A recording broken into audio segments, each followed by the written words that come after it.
4월 9일 목요일 함께 나누실 말씀은 우리 구약성경 시편 22편 1절에서 11절까지 말씀입니다. 우리 함께 합독하도록 하겠습니다. 내 하나님이여 내 하나님이여 어찌하여 나를 버리셨나이까 어찌 나를 멀리하여 돕지 아니하시오며 내 신음소리를 듣지 아니하시나이까 내 하나님이여 내가 낮에도 부르짖고 밤에도 잠잠하지 아니하오나 응답하지 아니하시나이다. 이스라엘 천성 중에 계시는 주여 주는 거룩하시니이다. 우리 조상들이 주께 의뢰하고 의뢰하였으므로 그들을 건지셨나이다. 그들이 주께 부르짖어 구원을 얻고 주께 의뢰하여 수치를 당하지 아니하였나이다. 나는 벌레요 사람이 아니라 사람의 비방거리요 백성의 조롱거리니이다. 나를 보는 자는 다 나를 비웃으며 입술을 비죽거리고 머리를 흔들며 말하되 그가 여호와께 의탁하니 구원하실걸 그를 기뻐하시니 건지실걸 하나이다. 오직 주께서 나를 모태에서 나오게 하시며 내 어머니의 젖을 먹을 때에 의지하게 하셨나이다. 내가 날 때부터 주께 맡긴 바 되었고 모태에서 나올 때부터 주는 나의 하나님이 되셨나이다. 나를 멀리하지 마옵소서. 환난이 가까우나 도울 자 없나이다. 아멘. 오늘 함께 읽은 시편 20편 말씀은 20편을 지은 다윗의 고백인 동시에 우리의 죄를 위해 십자가 달려 죽으신 예수 그리스도를 바라보게 하는 말씀입니다. 오늘 말씀은 크게 네 부분으로 나눌 수 있습니다. 1절부터 2절은 하나님을 향한 다윗의 탄원이, 3절에서 5절은 이스라엘 조상들을 도우신 하나님이, 6절에서 8절은 비난당하고 조롱당하는 다윗의 현실이, 9절에서 11절은 자신의 삶 가운데 도움이 되신 하나님이 나옵니다. 시편 22편은 다윗이 고난 가운데 있는 상황입니다. 그러나 그가 어떤 것 때문에 고난을 당했는지 우리는 정확하게 알 수 없습니다. 그러나 그가 지금 대적들 가운데 있고 그 가운데 응답하지 않는 하나님 때문에 고통당하고 있는 것을 알 수 있습니다. 다윗 시편 22편에서 하나님께 간절히 외칩니다. 하나님 나를 버린 것 같고 기도에도 응답되지 않는 것 같은 상황에서 다윗은 기도합니다. 그 고통이 얼마나 크고 힘들었는지 다윗은 내 하나님이여 내 하나님이여 어찌 나를 버리셨나이까 라고 기도합니다. 하나님이 자신을 버리지 않으실 줄을 알지만 지금 상황이 그렇지 못하기에 다윗은 고통 가운데 하나님을 찾고 있습니다. 우리도 다윗과 같이 기도할 수밖에 없는 상황이 있을 때가 있습니다. 다윗처럼 하나님이 보이지 않고 하나님이 나의 기도에 응답하지 않는 것 같습니다.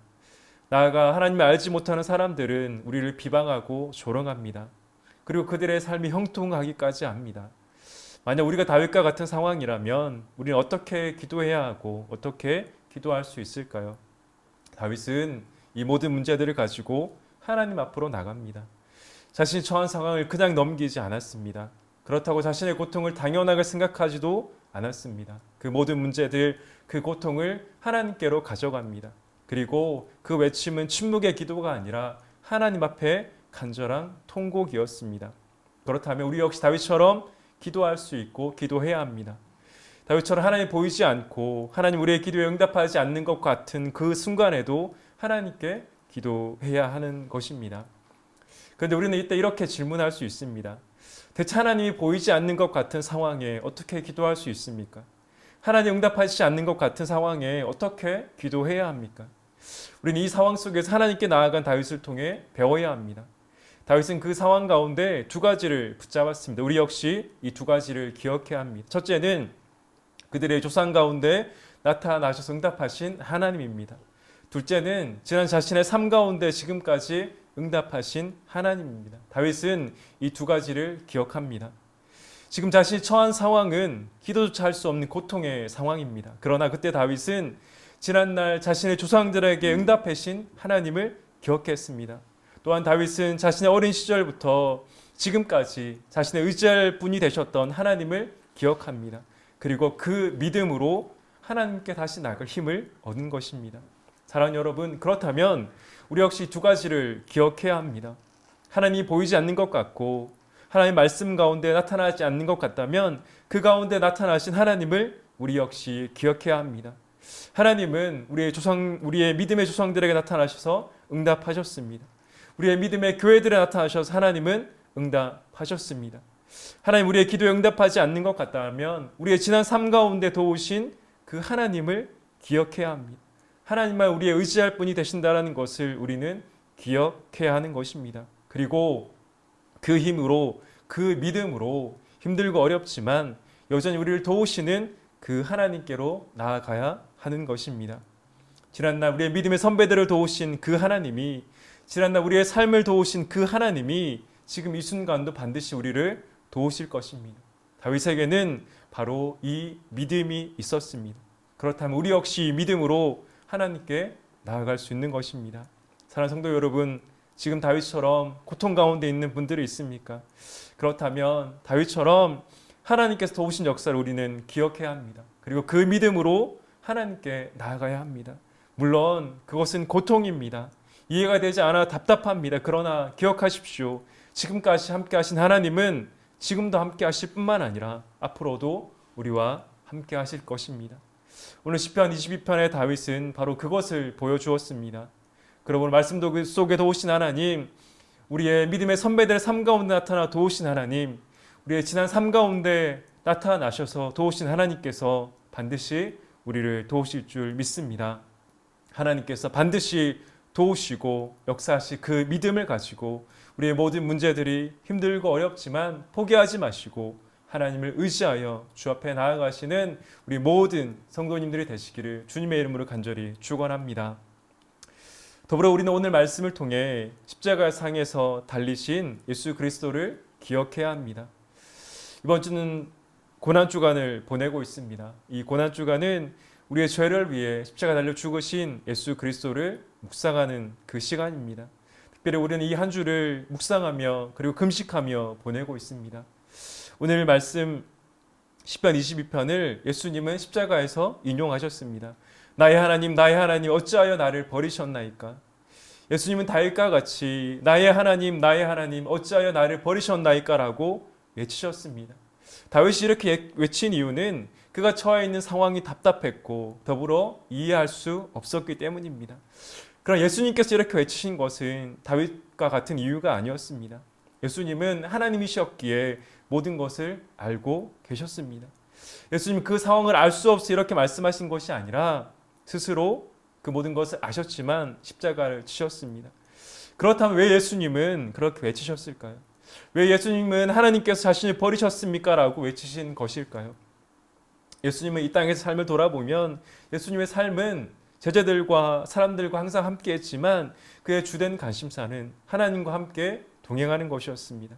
예수님이 함께하는 것을, 하나님과 함께하는 것을 가장 기뻐했고 가장 즐거워하셨습니다. 이제 예수님이 가는 그 십자가의 길은 하나님과의 교제가 끊어지는 길입니다. 예수님이 지셔야 하는 죄의 그 무게는 거룩하신 하나님과의 교제를 끊어지게 만들었습니다.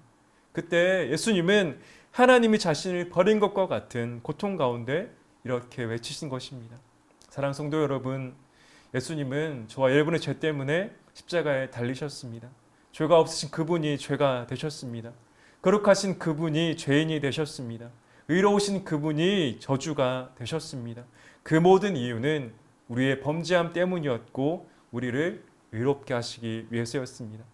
그 사도 바울은 로마서 4장 25절에서 이렇게 말합니다. 예수는 우리가 범죄한 것 때문에 내줌이 되고 또한 우리를 의롭다 하시기 위하여 살아나셨느니라. 예수님 우리의 범죄한 것 때문에 내줌이 되셨습니다. 그러나 그 내줌은 억지가 아니라 자발적이었습니다. 우리를 사랑하셔서 십자가에 달리셨습니다. 또 예수님 우리를 의롭다 하시기 위해 십자가에 죽으시고 부활하셨습니다. 죄인은 우리가 의롭게 되는 것은 하나님께서 예수님을 통해 우리를 보시기 때문에 우리가 의롭게 되는 것입니다.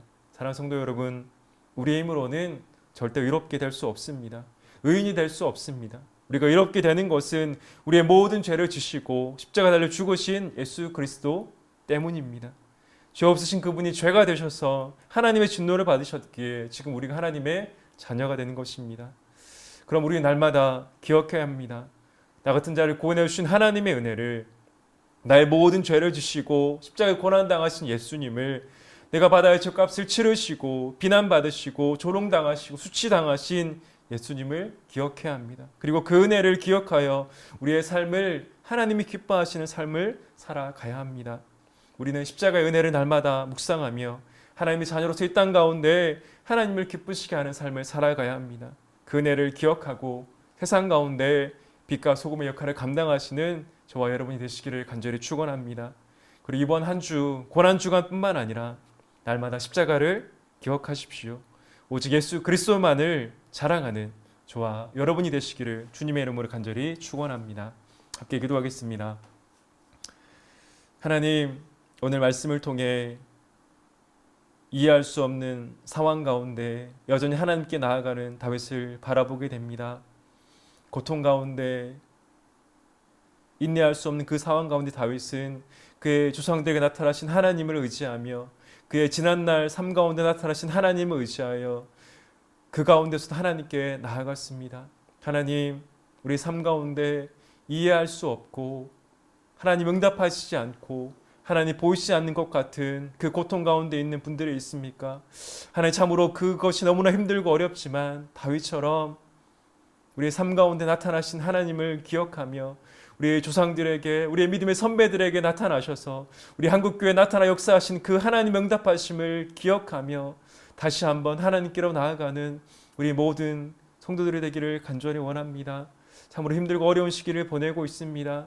우리의 경제적으로나 우리의 자녀들이나 우리의 모든 삶의 모든 것들이 일상으로 돌아가지 못하여서 어렵고 힘든 가운데 있습니다. 주님, 우리의 모든 성도들 기억하여 주시고 그 힘들고 어려울 때 포기하지 않게 하시고 다윗처럼 힘들고 어렵지만 믿음 가지고 주님께 나아가는 우리 모든 성도들 되기를 간절히 원합니다. 하나님, 이번 한 주 고난 주간을 보냅니다. 나 같은 자를 위해 십자가 달려 죽으신 그 예수 그리스도를 기억하는 이번 한 주가 되기를 원합니다. 아니, 이번 한 주뿐만 아니라 우리의 평생에 그 십자가를 묵상하게 하여 주시고 그 은혜를 기억하며 우리의 삶의 자리에서 예수 그리스도를 기쁘시게 하는 삶이 되기를 간절히 원합니다. 이 나라의 민족 긍휼히 여겨주시고 하나님 세계 열방을 긍휼히 여겨주셔서 하루빨리 이 모든 사태가 끝나게 인도하여 주시고 이를 위해 앞장서 수고하는 자들에게 위로하여 주시고 힘도하여 주셔서 그들의 섬김과 헌신으로 하나님 이 모든 것들이 잘 마무리될 수 있도록 주님 함께하여 주시길 간절히 원합니다. 용인절 교회를 붙잡아 주셔서 담임 목사님과 우리 장로님들, 직분자들, 하나님 섬기는 자들 하나님께 함께하여 주시고 우리 모든 성도들의 삶도 하나님께 함께하여 주셔서 어디에 있든지 무엇을 하든지 오늘 하루도 그 십자가를 기억하며 하나님께 영광 올려드리는 우리 모든 성도들이 되기를 간절히 소망합니다. 지금 우리 주 예수 그리스도의 은혜와 하나님 아버지 무한하신 사랑과 성령의 교통하심이 믿음을 포기하지 않고 다윗처럼 기도의 자리를 지키며 나아가 나의 죄를 위해 십자가에 못 박히신 예수 그리스도를 묵상하며 자랑하기를 원하는 한 분 한 분의 삶과 가정과 직장과 생업 가운데 우리 영제일 교회 가운데 이 나라의 민족 가운데 지금부터 영원까지 함께 있을지어다. 아멘.